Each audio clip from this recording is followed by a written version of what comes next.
산부인과 의사의 부주의로 뇌를 다친 채 태어난 한 아이가 있었습니다. 아이는 울지도 못하고 몸을 가누지도 못했습니다. 여물지 못한 계란처럼 아이 머리가 만지는 대로 푹푹 들어가는 것입니다. 10살이 넘어가면서 아이는 하나님과 어머니를 원망하기 시작했습니다. 여러 차례 자살을 시도했습니다. 무조건 반항하고 원망했습니다. 미치고 싶었으나 미치지 않는 것이 그에게는 더 큰 고통으로 다가왔습니다. 그런데 16살이 되었을 때에 그는 하나님, 제발 저를 만나주세요 라고 부르짖었습니다. 그런데 정말 이상한 일이 일어났습니다. 주님께서 그를 만나주신 것입니다. 그는 주님의 사랑과 기쁨을 시를 쓰면서 울었습니다. 그의 노트에 예수 그 이름의 비밀이라고 하는 글을 남겨놓았습니다. 어디에서도 들어보지 못한 진리의 비밀을 알고 보니 성경 읽기가 즐거워졌다. 처음 마태복음을 읽는데 석 달이 걸릴 만큼 힘들었는데 이제 하루에 시편 150편을 다 읽었다. 이사야와 예레미야 같은 긴 성경을 20번 이상 읽은 후에는 성경을 알게 되었다. 성경의 실체는 바로 예수 그리스도였다. 성경이 기록된 목적은 예수 그리스도를 보여주기 위한 것이고 성경의 역할은 예수 그리스도의 사진이라는 걸 알게 되었다. 창세기와 요한복음의 연관성을 알게 되었고 율법과 복음의 실체, 은혜와 행위의 차이를 알게 되었다. 나는 감격하면서 울면서 성경을 볼 때가 많았다. 가슴이 터질 것만 같았다. 사도 바울처럼 이 비밀을 전하고 싶었으나 전할 사람이 없어 여기 노트에 적어 놓는다 라는 글입니다. 이 글은 뇌성마비 장애를 가진 송명희 시인의 예수님을 만난 이야기입니다. 여러분, 오늘은 하나님이 우리를 찾아오시고 우리를 향해 사랑의 비밀을 공개하신 성탄절입니다. 우리를 구원하기 위해 육체를 입고 세상에 오신 예수 그리스도의 탄생을 기념하고 축하하기 위해서 이 자리에 우리는 모였습니다. 이 시간 이름을 예수라 하라 라는 제목으로 하나님의 말씀 받고자 합니다. 말씀을 듣는 모든 성도님들에게 이름을 예수라 하라 라는 성탄의 메시지가 성도들의 마음에 충만하기를 기원합니다. 이름을 예수라 하라. 이 말은 그 이름은 하나님이 주신 이름이다 라는 뜻입니다. 오늘 읽은 본문 20절과 21절을 보면은 이 일을 생각할 때에 주의 사자가 현명하여 이르되 다윗의 자손 요셉아, 네 아내 마리아 데려오기를 무서워하지 말라. 그에게 잉태된 자는 성령으로 된 것이라. 아들을 낳으리니 이름을 예수라 하라. 이는 그가 자기 백성을 그들의 죄에서 구원할 자이심이니라 하니라 고 했습니다. 여러분, 하나님은 첫사람 아담에게 모든 피조 세계에 이름을 짓는 권세를 주었습니다. 아담은 하나님이 주신 지혜와 권세를 가지고 모든 육축과 공중의 새와 들의 짐승들의 이름을 지었습니다. 이 일 이후로 아버지와 어머니는 자녀의 이름을 짓기 위하여 의논하기도 하고 윗사람에게 부탁하기도 합니다. 그러나 오늘 성경에 예수라고 하는 이름은 사람이 지은 이름이 아닙니다. 예수라는 이름은 하나님이 주신 이름입니다. 하나님께서 가브리엘 천사를 통해서 요셉과 마리아에게 주신 이름, 그 이름이 바로 예수라는 이름입니다. 그렇다면 예수라는 이름은 하늘에서 온 이름입니다.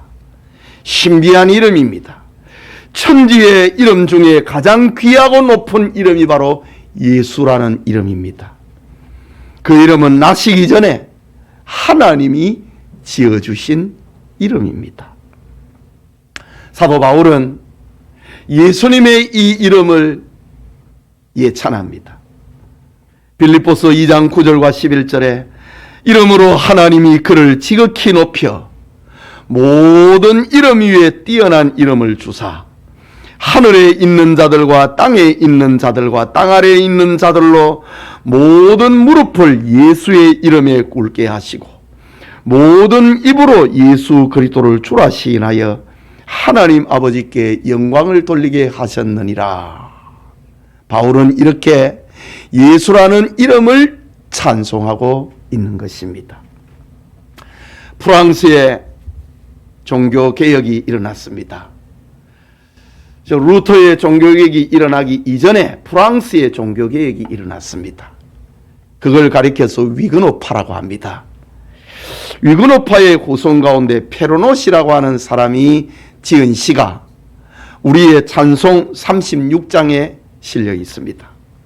주 예수 이름 높이여 다 찬양하여라.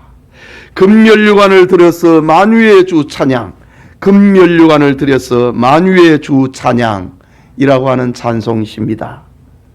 그런데 이 찬송시에는 유명한 딘 이야기가 하나 있습니다. 인도에 선교사로 갔던 스캇 목사가 어느 날 토인들에게 포위되고 죽음에 이르게 되었습니다. 토인들은 시퍼런 창을 들이대고 죽이려고 하는 찰나입니다. 스캇 목사는 죽음을 맞이하기 위해서 눈을 감았습니다. 그리고 자기가 가지고 있던 바이올린을 켜면서 주 예수 이름 높이어 다 찬양하여라 라는 페르노시 지은 이 찬송시를 연주하기 시작했습니다. 1절을 연주하고 2절을 연주하고 3절을 연주하는데도 죽이지 않는 겁니다. 칼이 목에 들어오지 않는 겁니다. 기적이 일어났습니다. 토인들이 창을 내려놓고 눈물을 흘리고 있는 장면을 스캇 목사가 보게 된 겁니다. 예수님의 이름을 찬양하는 찬송의 멜로디가 하나님을 알지 못한 토인들의 마음을 찔렀던 겁니다. 그래서 스캇 목사 죽이기를 포기하고 그의 전도를 받게 되었다고 하는 이야기입니다. 여러분, 하나님께서 우리에게 주신 이름 예수는 세상에서 경험할 수 없는 신비한 능력을 가지고 있습니다. 예수라고 하는 이름으로 귀신이 떠나갑니다. 예수라고 하는 이름으로 질병에서 치료를 받습니다. 예수라는 이름 앞에 죽음이 물러가고 근심과 걱정이 물러갑니다. 예수라는 이름으로 인하여서 원수가 변하여서 친구가 됩니다. 예수라고 하는 이름에 의해서 불안에서 평안을 얻게 되는 겁니다. 예수님의 이름에 기쁨이 있고 영생이 있는 겁니다. 이름을 예수라 하라. 하나님이 주신 이름, 신비한 능력을 가지고 있는 이름, 성탄절에 주시는 하나님의 능력이 예배드리는 우리 성도님들과 함께 하기를 축복합니다. 둘째로 이름을 예수라 하라. 그것은 죄인을 구원하는 이름 예수라는 뜻입니다. 본문 21절에 다시 봅니다. 아들을 낳으리니 이름을 예수라 하라. 이는 그가 자기 백성을 그들의 죄에서 구원할 자이심이니라. 자기 백성을 그들의 죄에서 구원한다는 이름의 뜻입니다. 예수라고 하는 이름의 뜻은 구원이라는 말입니다. 여기 구원이라고 하는 것은 죄를 지은 인생이 하나님과 분리되고 영벌을 받게 되었지만은 죄를 용서받고 하나님과의 관계가 회복이 되고 영생에 이르게 되는 것을 말합니다. 하나님이 주신 이름 예수. 자기 백성을 그들의 죄에서 구원한다 이거지요. 그래서 예수님께서 세상에서 자기를 소개를 할 때에 누가복음 19장 10절에는 인자가 온 것은, 예수님 자신을 말하거든요. 인자가 온 것은 잃어버린 자를 찾아 구원하려 함이니라. 하나님과 분리되어 있는, 영벌에 떨어져 있는 자기 백성을 찾아 구원하기 위해서 이 땅에 오셨다라고 했습니다. 사도 바울은 디모데전서 1장 15절에 미쁘다 모든 사람이 받을 만한 이 말이여 그리스도 예수께서 죄인을 구원하시려고 세상에 임하셨도다. 미쁘다, 아름답도다, 모든 사람이 받을 만한 이 말이여. 그것이 바로 예수라는 이름입니다. 죄인을 구원하려고 세상에 오신 이름이 바로 예수라는 이름입니다. 그렇다면 예수님은 세상에 윤리와 도덕을 가리키기 위해서 오신 분이 아니라는 말입니다. 선한 일을 많이 해가지고 사람들의 감동과 감화를 일으켜서 충격을 주기 위해서, 사람들의 윤리성을 회복시키기 위해서 예수님이 이 땅에 오신 것이 아닙니다. 예수님은 병을 고치기 위해서 세상에 오신 것도 아닙니다. 예수님은 하나님과 분리되어 버린 죄인을 구원하기 위해서 세상에 오셨습니다. 성경 가운데 요한복음에는 특별히 예수님의 자기 선언의 이야기가 많이 나옵니다. 이걸 이제 원문 성경에는 에고 에이미 형태라고 합니다. 에고, 나는, 에이미, 이다라는 뜻이거든요. 나는 에고 에이미, 나는 이다 라는 예수님의 자기 선언이 요한복음의 특징입니다. 요한복음 14장 6절에는 나는 길이다, 나는 진리다, 나는 생명이다고 했습니다. 요한복음 6장 51절에는 나는 하늘에서 내려온 살아있는 떡이다. 에고 에이미 형태입니다. 나는 무엇이다.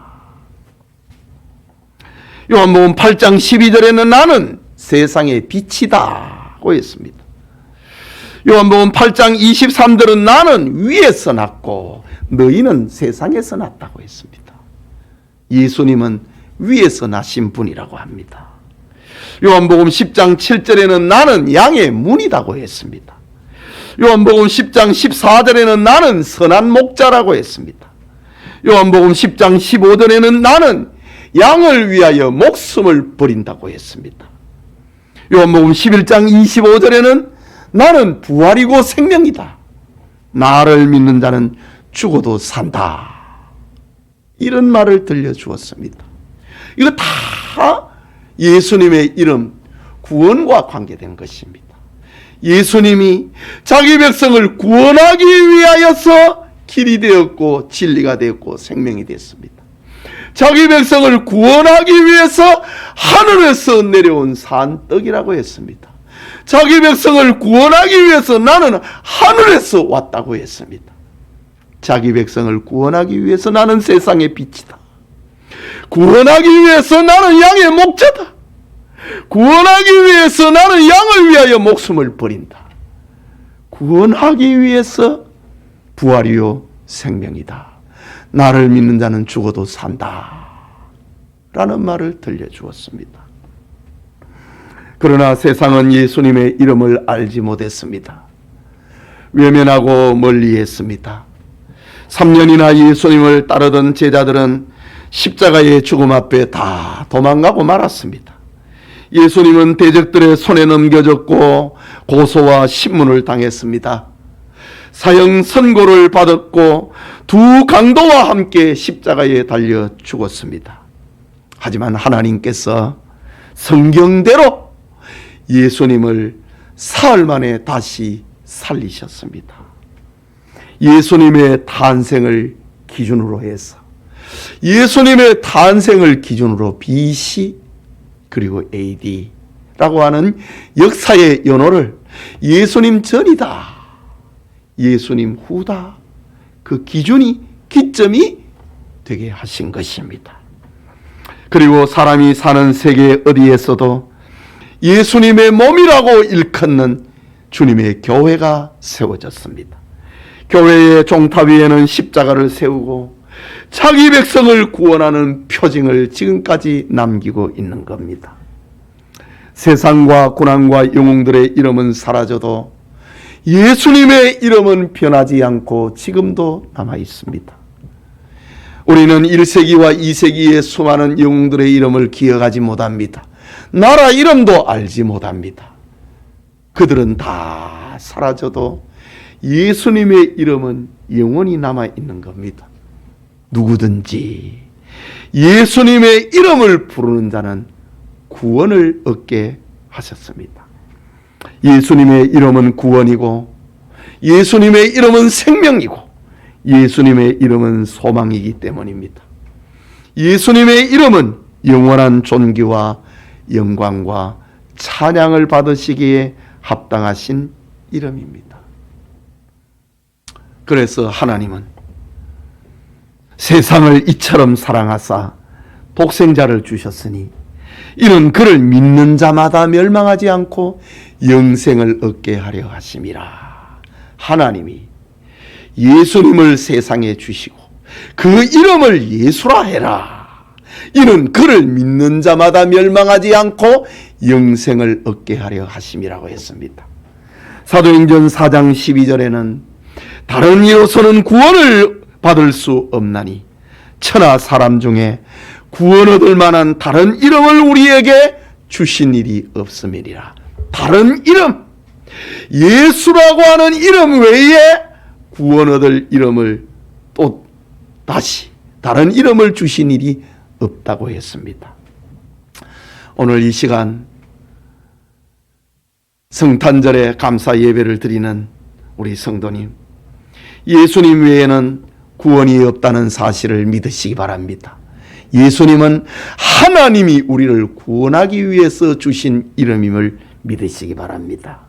성탄절에 구주 예수 그리스도의 이름을 찬송하는 축복이 우리 모두에게 함께 하시길 소원합니다. 마지막으로 이름을 예수라 하라. 그 말은 하나님이 우리와 함께하는 이름 예수라는 뜻입니다. 본문 23절에 보라 처녀가 잉태하여 아들을 낳을 것이요 그 이름은 임마누엘이라 하리라 하셨으니 이를 번역한즉 하나님이 우리와 함께 계시다 함이라. 하나님이 우리와 함께 계시는 그 증표가 바로 예수라고 하는 이름입니다. 예수님의 이름이 전해져 가고 예수님의 이름이 들려지고 예수라는 이름이 불려지고 있는 곳마다 하나님이 우리와 함께하는 그 표적을 삼았다 라는 말입니다. 여러분, 구약시대에는 하나님께서 자신을 나타낸 경우가 많았습니다. 이적을 통하여서, 기사를 통하여서, 여러 사건을 통하여서 하나님은 자신을 나타냈습니다. 그러나 구약 성경 가운데 가장 확실하게 하나님이 자기를 나타내고 자기 백성과 함께 하고 있다고 하는 표적이 바로 성막입니다. 하나님은 성막에서 자기 백성을 만나 주셨고 자기 백성에게 말씀하셨고 자기 백성과 함께 교제하시고 자기 백성의 죄를 용서해 주셨습니다. 그런데 육체를 입고 이 세상에 오신 예수님은 하나님이 자기 백성과 함께 하신다고 하는 성막의 실체입니다. 하나님께서는 구름 기둥을 통하여서 불 기둥을 통하여서 자기 백성과 함께함을 나타냈습니다. 그 실체가 예수님이라 이거죠. 성막을 통하여서 성전을 통하여서 하나님께서는 자기 백성과 함께함을 나타냈는데 그 실체가 예수님이라는 말입니다.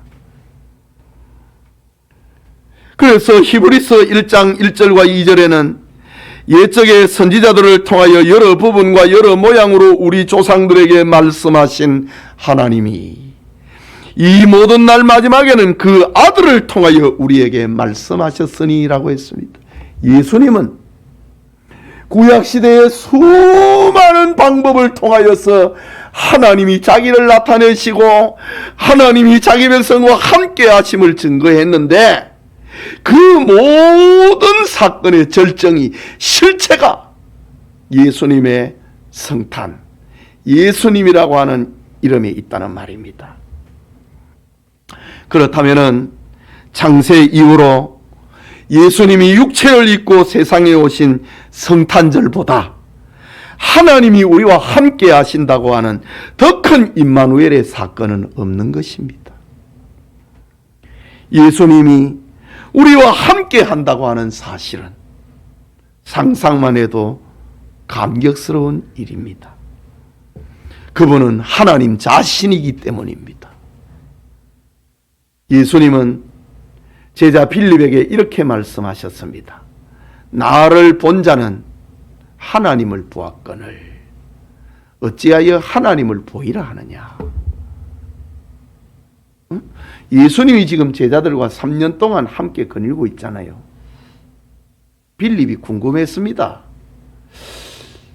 하나님을 어떻게 볼 수 있지요? 빌립이 물었습니다. 그때 예수님이 나를 본 자는 하나님을 보았다. 하나님이 자기 백성과 함께 하고 있는 그 절정의 표현이 바로 예수님의 성탄이라고 하는 말입니다.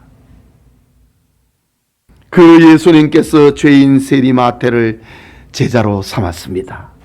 그 예수님께서 돌에 맞아 죽게 된 가늠하다 잡힌 여인에게 새 생명을 불어넣었습니다. 나도 너를 정죄하지 아니하노니 다시는 죄를 짓지 말라. 새 생명을 불어넣었습니다. 그 예수님께서 자기를 배반하고 저주한 베드로에게 자기의 몸인 교회를 맡겼습니다.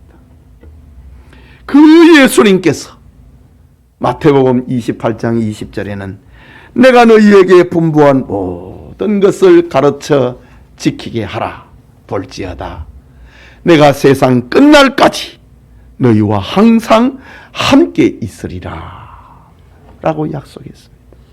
예수라고 하는 이름은 하나님이 우리와 함께 한다고 하는 그 이름의 뜻입니다. 내가 예수님을 믿는다. 내가 예수님의 이름을 찬송한다. 내 귀에 내 마음에 예수라고 하는 이름이 있다. 그 자체가 하나님이 나와 함께하고 있다고 하는 확실한 증표라고 하는 말입니다. 우리가 고난을 당하고 박해를 피하여 동굴 속에 숨어 있다 할지라도 하나님이 우리와 함께 하십니다. 우리가 병들어 침상에 쓸쓸하게 누워있거나 수술대에 올려져 있어도 예수님이 우리와 함께 하십니다. 우리 가정에 문제가 생기고 직장과 사업장이 곤란해도 예수님이 우리와 함께 하십니다.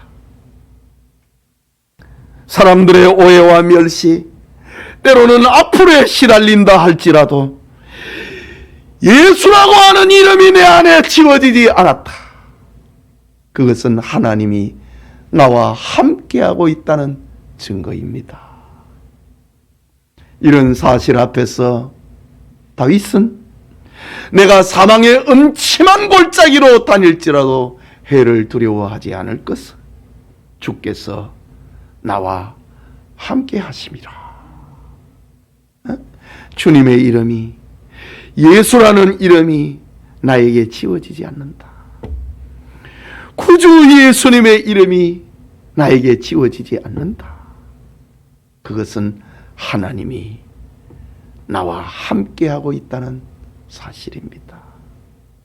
마귀가 하는 일은 우리의 마음속에 새겨져 있는 예수라는 이름을 빼내는 겁니다.